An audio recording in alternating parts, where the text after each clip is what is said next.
Millionaire discovers his maid, holding his baby, and is left in shock.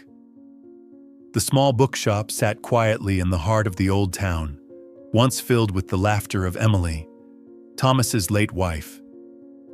Since her passing during childbirth, the space had become hollow and cold. Thomas Reynolds, 38, now lived alone with his 6-month-old daughter Lily, and a grief that nothing seemed able to fill.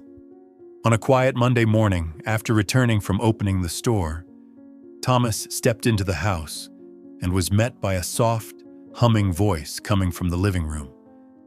A gentle melody, wordless and soothing, drifting through the silence like a whisper. He stopped in his tracks, frowning. That wasn't a speaker. It was a person's voice. The sound came from Maria Ortega, the housekeeper he'd hired just 3 days ago. What Thomas saw froze him in place. Maria was on her knees, mopping the marble floor, leaning slightly forward with her dark hair tied back. But what shocked him wasn't the cleaning. It was the fact that baby Lily was strapped to her back, wrapped tightly in a green cloth like a traditional sling. "Are you crazy? What are you doing with my daughter?" His voice thundered through the quiet room like a sudden storm, but Maria didn't flinch. She continued moving the mop gently, almost like she was dancing with it. On her back, Lily was silent, wide blue eyes calmly scanning the room, no crying, no fussing. "Mr. Reynolds, she wouldn't stop crying when I left her alone," Maria said calmly, not even looking up. "You should have put her in the crib. I tried, 5 times, but each time she cried louder. I figured if she stayed with me while I worked, at least she wouldn't suffer alone." Thomas looked at his daughter. She was smiling, truly smiling. Her tiny lips curled up, eyes squinted slightly, hands waving in the air. When was the last time he'd seen her smile? Had he ever? "You can't carry her like that. What if you slip? Do you even know what you're doing?" Maria finally stood up, gently adjusting the wrap and placing her hand on Lily's back to show she was secure. "I grew up taking care of 4 younger siblings. My mom worked all day, and I was the one who watched them. I know how to carry a baby safely, and I always bring my own clean cloth." Thomas stepped closer, looking at Lily's face. She wasn't just calm. She looked truly happy. There was a spark in her eyes he hadn't seen since Emily died. "How did you get her to calm down like this?" he whispered, emotion breaking through. "Babies aren't hard, sir. They just need someone who's really there for them." As she spoke, Maria continued humming that soft, unfamiliar tune, an old lullaby, barely more than a whisper. Thomas felt something tighten in his chest. "That song, what is it?" "An old lullaby my grandmother used to sing to me. Kids seem to like it." Thomas leaned against the doorframe, suddenly weak in the knees. It was the same song Emily used to hum while pregnant with Lily, a tune he thought had died with her. He couldn't speak, but in that moment, for the first time in months, Thomas felt his daughter truly alive, in the arms of a stranger, yes, but a stranger full of warmth and love. That afternoon, Rebecca Miles arrived earlier than usual. A 42-year-old psychologist and Emily's best friend from college, she had volunteered to visit Thomas 3 times a week after Emily's death, offering what she called grief support. Rebecca was always composed, elegant and sharp-tongued beneath her soft tone.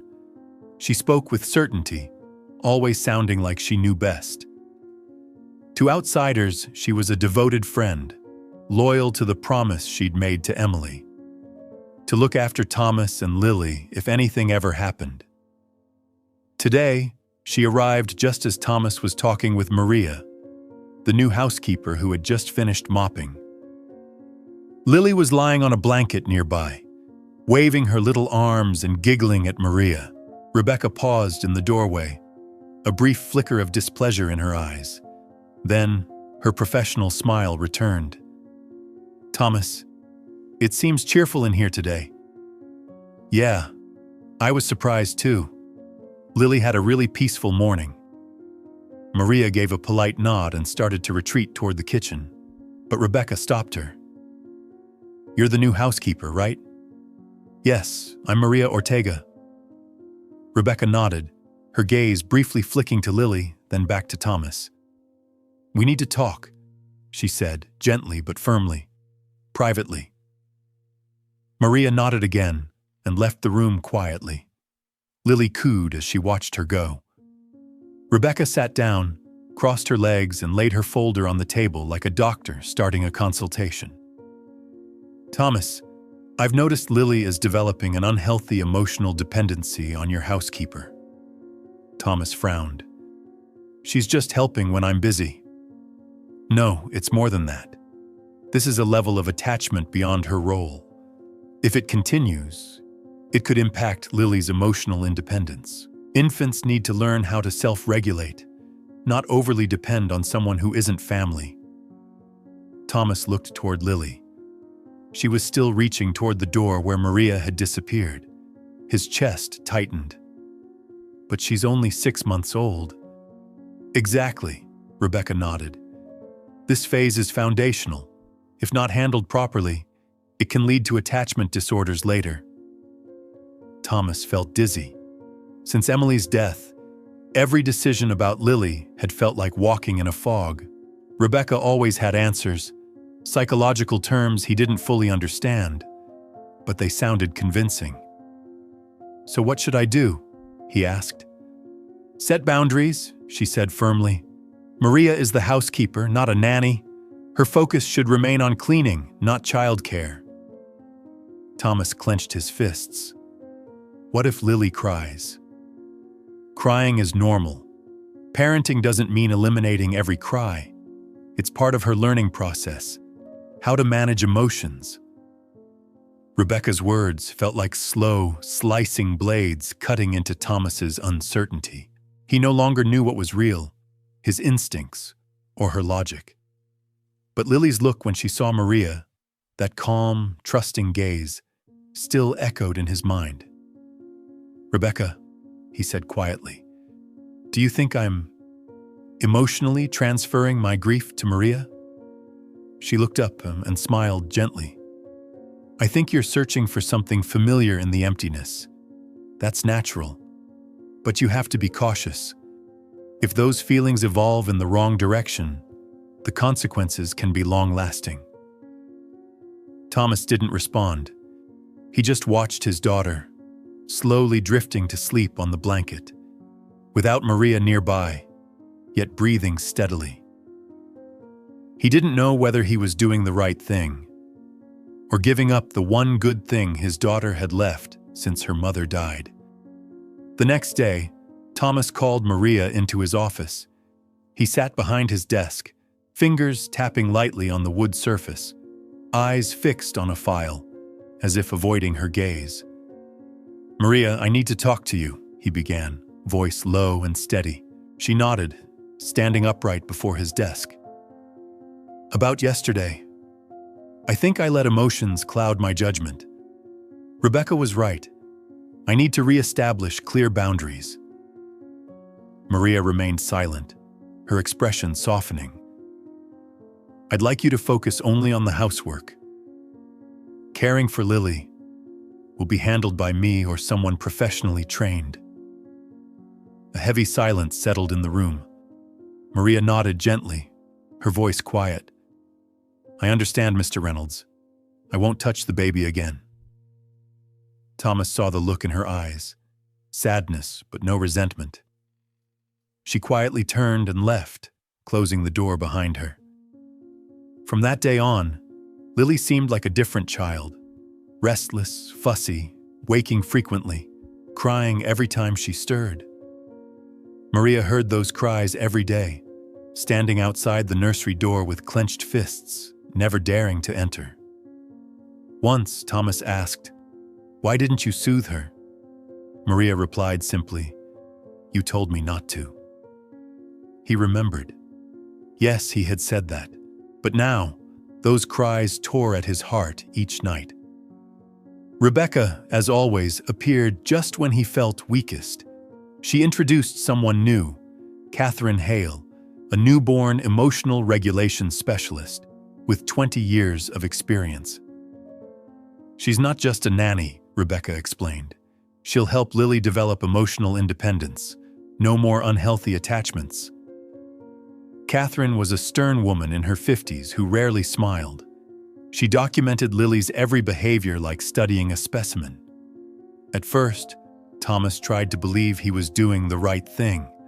But then, one night, he heard Lily crying until her voice grew hoarse.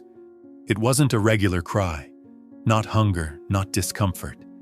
It was a cry of exhaustion, of despair. Thomas rushed upstairs. Catherine was sitting far from the crib, calmly reading a binder. "Why aren't you holding her?" he demanded. "This is the self-regulation phase. I set a timer. After 10 minutes, I'll pick her up." Catherine responded flatly. Thomas looked at his daughter, face flushed, eyes puffy, her voice nearly gone. He couldn't take it. "That's enough." He stepped forward and picked her up. Lily sobbed into his shirt, clinging tightly, as if afraid he might vanish. In that moment, Thomas heard nothing but the pounding of his own heart. Later, Rebecca told him he had interfered with the process, that his emotions were derailing the treatment, that his softness was hurting Lily more than helping.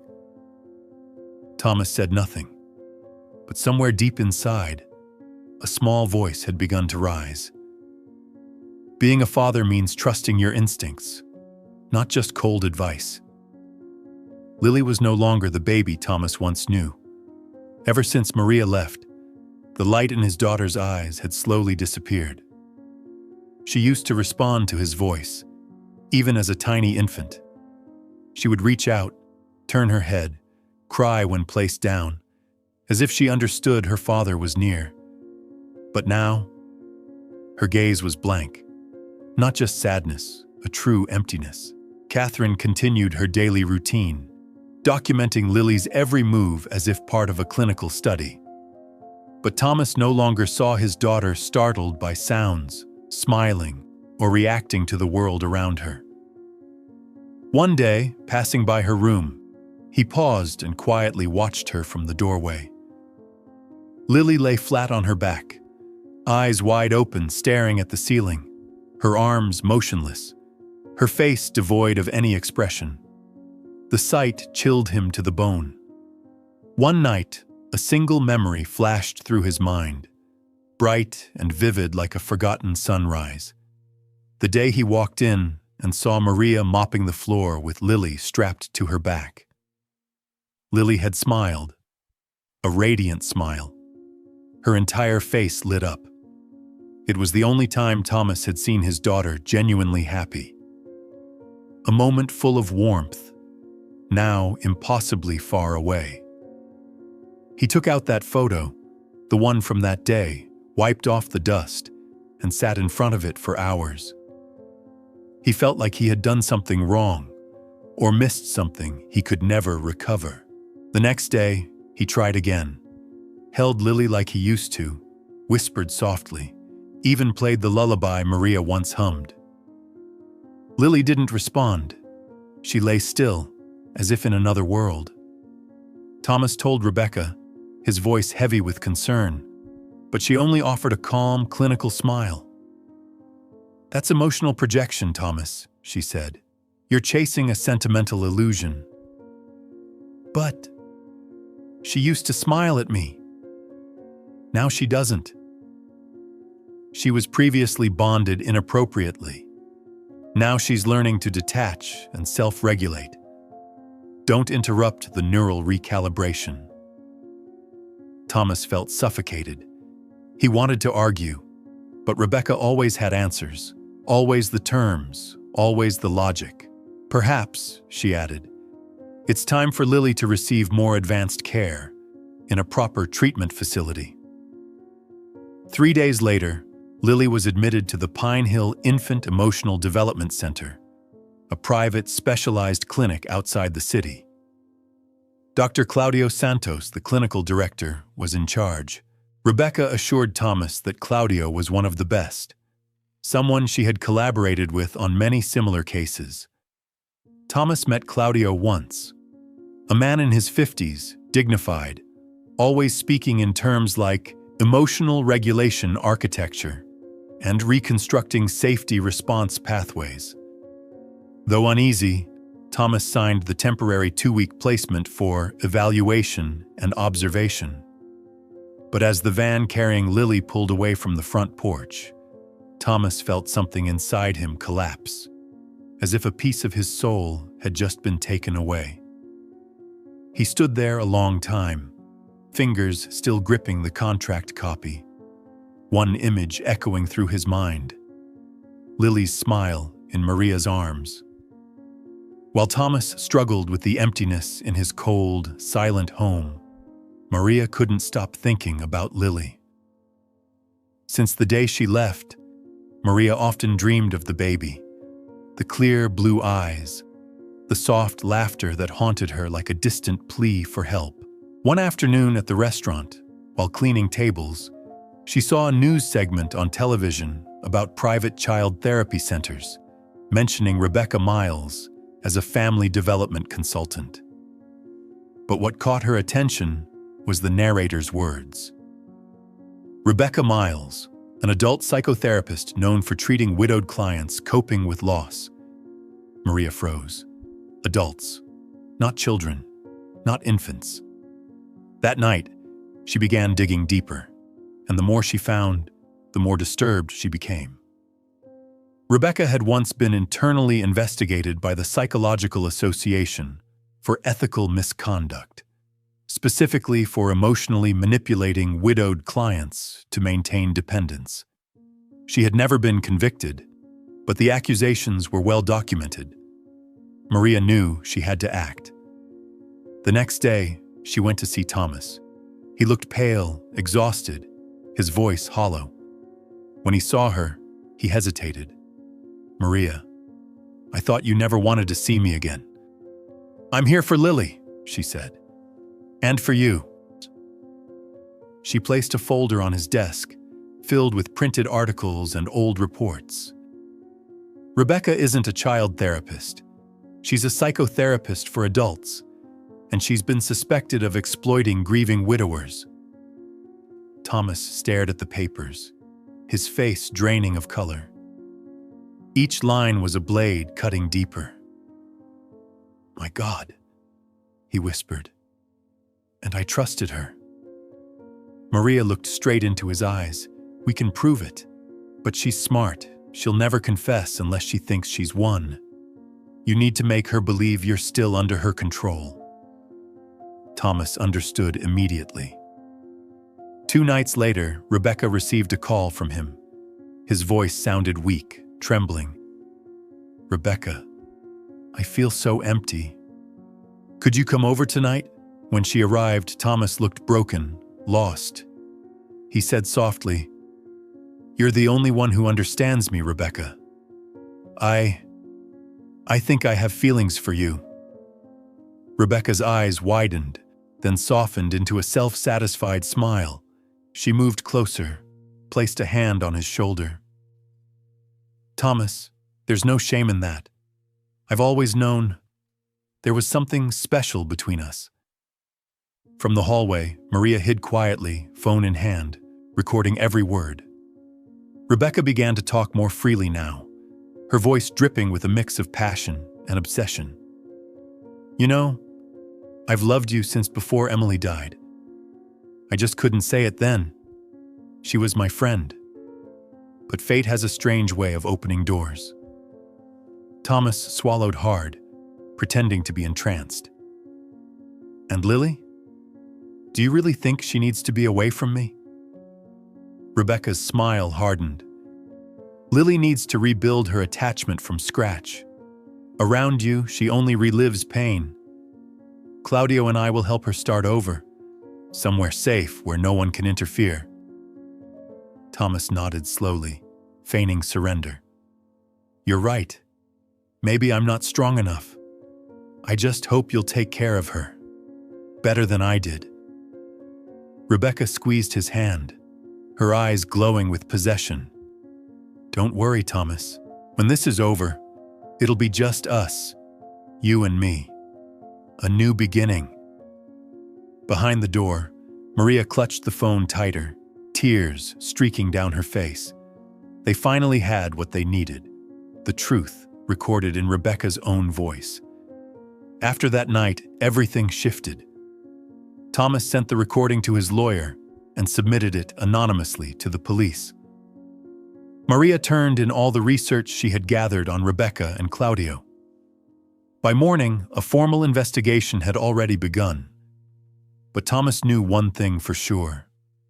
Rebecca would not go down quietly. She was clever, experienced, and didn't accept defeat. What worried Thomas most wasn't the case.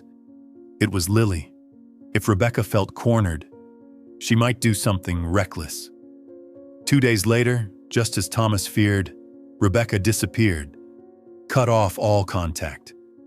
And Lily was no longer at Pine Hill. Her tiny shoe was found next to the crib. That's when Thomas realized the game was over. Now it was time to act. It didn't take long for Rebecca to realize she'd been played. That very night, after leaving Thomas's house, she called Claudio. Her voice was frantic, breathless. They know. We have to move now. If we wait, everything will fall apart. Within the hour, Rebecca drove straight to Pine Hill Center, demanding Lily be discharged immediately under the pretense of an urgent transfer.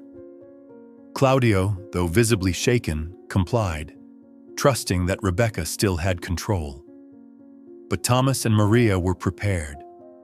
They had already alerted the police and planted a GPS tracker under Rebecca's car earlier that day. As the black SUV left Pine Hill, Thomas and Maria followed close behind, along with an unmarked police car trailing them. The destination shocked them. An abandoned cabin deep in the woods, more than 40 kilometers from the city. Rebecca stepped out of the vehicle, Lily in her arms, held dangerously wrong, her face pressed into Rebecca's elbow, her head unsupported. Lily flailed, screaming in terror. "Rebecca, stop!" Thomas shouted, rushing forward. She spun around, face twisted in panic and fury. "You betrayed me! I did everything for you, for her!" The police emerged, slowly surrounding the cabin. Rebecca backed away, gripping Lily tighter, shouting, "Stay back! Don't come any closer! I swear! I'll do something none of you will expect!" Thomas froze. Maria stood motionless beside him, both hands raised. "Rebecca, please, look at her. You're hurting her," Maria pleaded. Lily's cries pierced the forest air, raw and wrenching. But suddenly, amidst the sobs, a small sound broke through, trembling, weak, but unmistakable. Ma, Rebecca stiffened. Lily, still in her arms, was reaching forward, tiny fingers stretching toward Maria. Ma. Maria extended her arms, eyes flooding with tears as she stepped forward. "Baby girl, I'm here. Mama's here." Rebecca looked down at the child in her grasp, reaching, desperate, and trusting someone else completely. A long, unbearable pause. Then, slowly, Rebecca stepped forward, trembling, and placed Lily into Maria's waiting arms. Tears streamed down her face, her expression dazed, as if waking from a fever dream.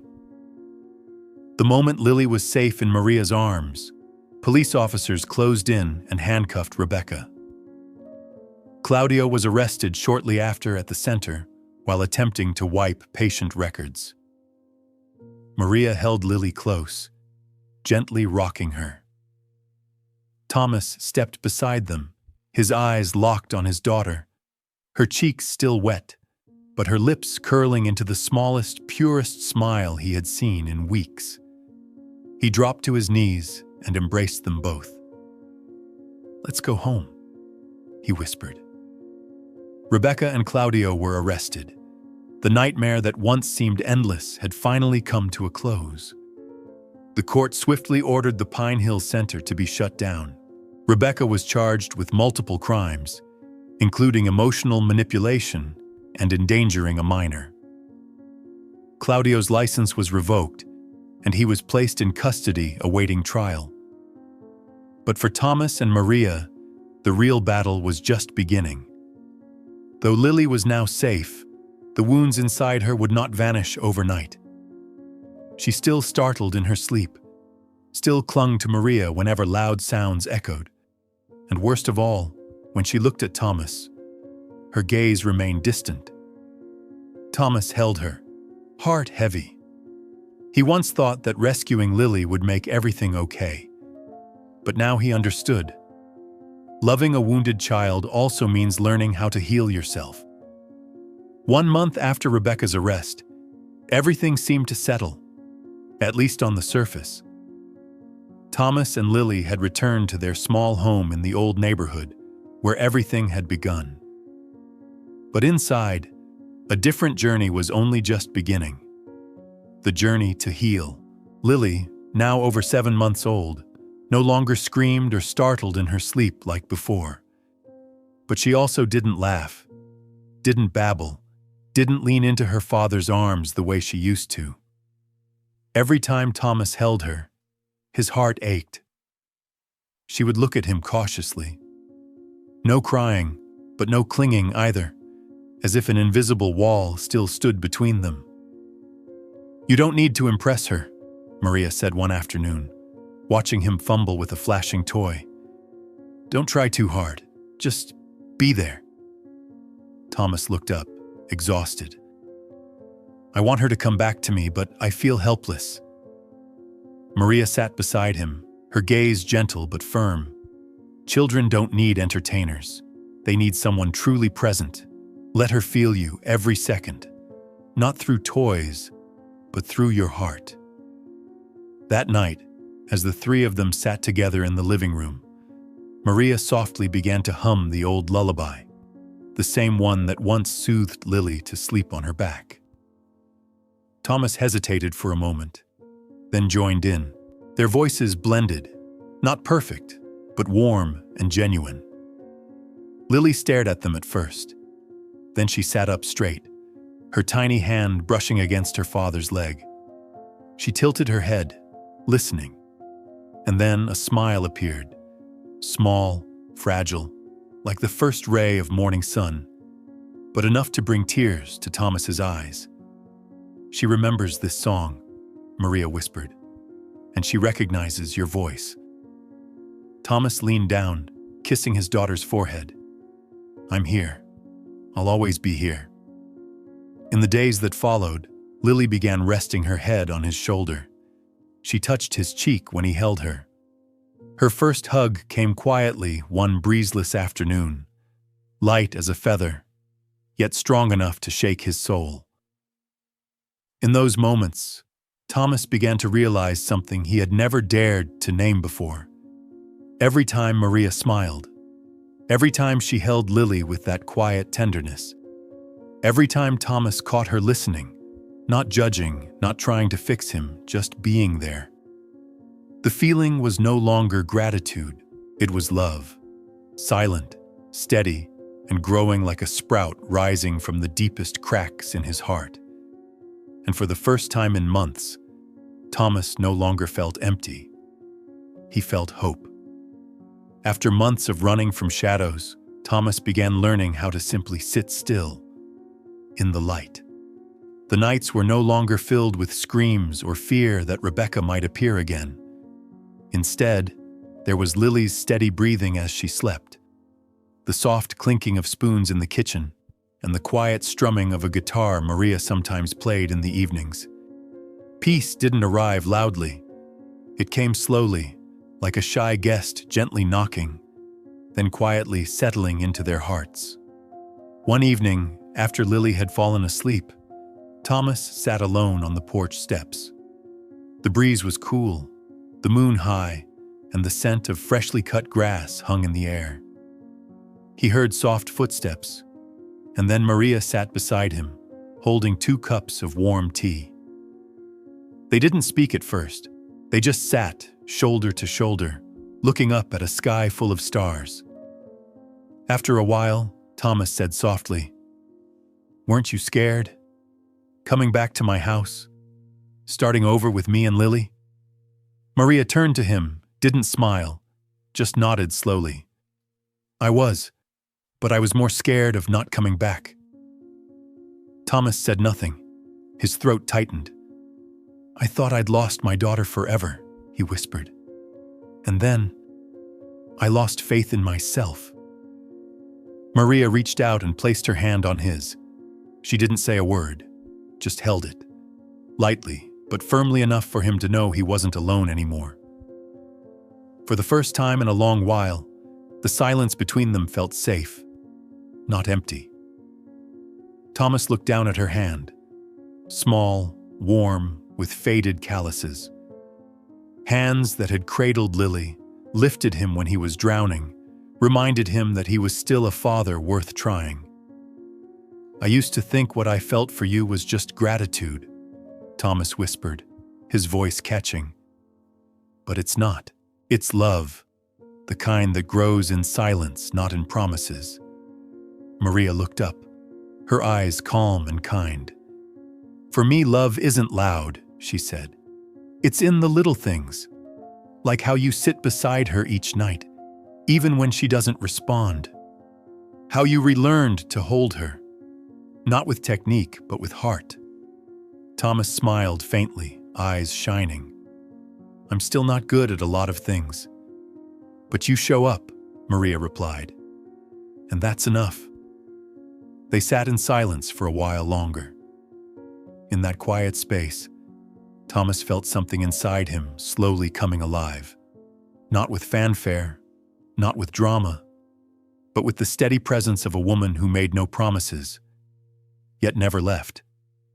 That night, Thomas looked at Maria as if for the first time, not just as the one who saved Lily, but as the one who had walked beside him back into life. And he knew. What he wanted now was forever. Time passed quietly, like dried petals pressed between the pages of an old book, fragile but full of meaning. After the early days of hesitation and tears, Lily began to open up. Little by little, through a brief hug, a sleepy head resting on a shoulder, or that first burst of laughter after months of silence, she proved what Maria had always believed. Pure love can heal even the deepest wounds. Thomas was learning to be a father all over again, not through manuals, but through steady presence and an honest heart. He no longer tried to be the perfect dad. He simply chose to show up every single day. As for Maria, she remained as gentle as ever. She never pushed, never demanded. She simply stood by them, loving Lily with her whole heart, and loving Thomas, by never asking him to be anything but himself. One quiet afternoon, as they sat playing in the golden light, Lily looked up at Maria and called her mama for the first time. In that moment, Thomas understood. Family isn't just a place to return to. Family is where you are loved the right way. 1 year later, that afternoon, the small field behind the town chapel was bathed in sunlight. Gentle light spilled across the rows of simple white chairs, where familiar neighbors sat smiling, waiting. The wedding of Thomas Reynolds and Maria Ortega had no extravagant flowers, no grand ballroom, just a few strands of golden fairy lights hanging from the trees, white ribbons dancing in the breeze, and a nearly 2-year-old girl in a white lace dress running in circles with a tiny bouquet in her hand. Lily. "Ready, sweetheart?" Thomas bent down and whispered. Lily nodded, then turned and chirped, "Mama, come on." Maria stepped forward from behind, wearing a simple ivory dress. She looked at Thomas and Lily and smiled softly. That look was still the one that made Thomas feel like he was truly alive, every second. The ceremony was intimate and full of quiet emotion. No one held back tears as Thomas took Maria's hands, looked into her eyes, and said in a trembling voice, "There is nothing more precious than the person who saved my daughter and helped me learn how to be a father again. Today, I'm not just marrying a wife. I'm marrying a wonderful mother to my child and a partner who taught me what unconditional love means." Maria squeezed his hand, her eyes glistening. Lily clapped from the front row, not understanding the words, but beaming like a tiny sun. Life after the wedding moved on gently, peacefully. Maria continued her morning routine with Lily in the kitchen, while Thomas took her on evening walks through the neighborhood. On weekends, they read books together at the little bookstore, once just a place of work for Thomas, now a home for all three. One night, after Lily fell asleep in Maria's arms, Thomas whispered, "You didn't just save Lily, you saved me too." Maria didn't reply. She simply rested her head on his shoulder. She didn't need words, only the quiet peace they had built together. 2 years later, the family welcomed a new member, a baby boy named Lucas, with stormy gray eyes just like Lily had when she was a baby.